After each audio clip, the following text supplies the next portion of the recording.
Iran Israel যুদ্ধের নতুন update. Israel কিন্তু মসজিদও ছাড় দিচ্ছে না। আল জাজিরা একটি ভিডিও প্রকাশ করেছে যেখানে দেখা গেছে যে ইসরায়েলি হামলায় লেবাননের একটি মসজিদের মিনার ভেঙে পড়ে গেছে। আমরা সকলেই জানি আলী লারিজানি তিনি মারা গেছেন, কিন্তু আলী লারিজানি ছিলেন নিরাপত্তা বাহিনীর প্রধান।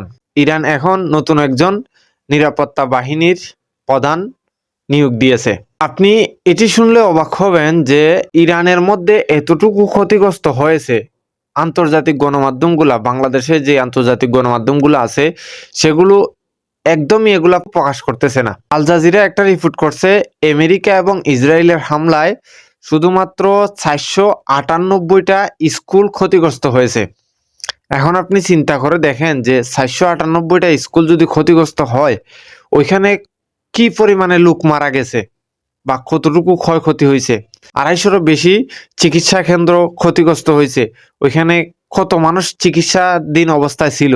এগুলো কিন্তু বাংলাদেশে যে বড় বড় মিডিয়াগুলো আছে এগুলো প্রকাশ করে না। তারা শুধু মুখরোচক নিউজ দিতেছে যে ইরান এই করছে সেই করছে, এগুলা দিতেছে। আপনারা হয়তো এই নিউজটা দেখেছেন যে ডোনাল্ড ট্রাম্প একটা পোস্টে বলেছে যে ইরানের সাথে আমাদের সাথে যুদ্ধ নিয়ে আলাপ হচ্ছে।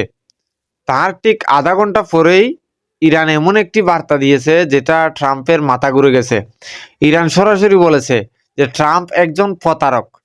ট্রাম্প বিশ্ববাসীর সাথে প্রতারণা করতেছে। ট্রাম্পের সাথে কোনো যুদ্ধ নিয়ে আলাপ আলোচনা হয় নাই। ইরান এটা সরাসরি বলে দিয়েছে।